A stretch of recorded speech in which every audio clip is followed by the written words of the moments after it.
സുഗന്ധഗിരി മരമുറി കേസിൽ south Wayanad DFO AS ഷജനയ്ക്ക് സൂപ്പർവൈസറി ലാബ്സ് അതായത് മേൽനോട്ട വീഴ്ചയുണ്ടായി എന്നതായിരുന്നു അന്വേഷണത്തിലെ കണ്ടെത്തൽ.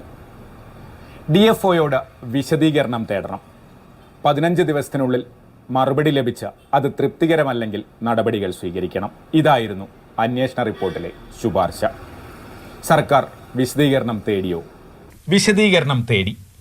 17 പുലർച്ചെ 12:19 വനം വകുപ്പ് ഭരണവിഭാഗം PCCF മെമ്മോയിൽ ഒപ്പിട്ടു.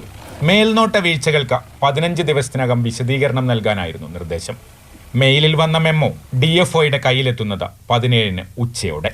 എന്നാൽ മണിക്കൂറുകൾക്കുള്ളിൽ 3:54 മെമ്മോ റദ്ദാക്കിക്കൊണ്ടുള്ള അറിയിപ്പ് വന്നു.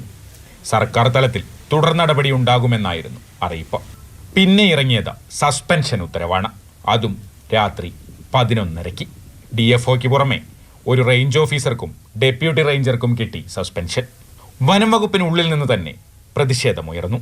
ഉദ്യോഗസ്ഥർ നിയമ നടപടികളിലേക്ക് നീങ്ങിയാൽ സർക്കാരിന് തിരിച്ചടിയുണ്ടാകുമെന്ന് ബോധ്യപ്പെട്ടതോടെ 18 വൈകിട്ട് തന്നെ സസ്പെൻഷൻ ഉത്തരവ് മരവിപ്പിച്ചു.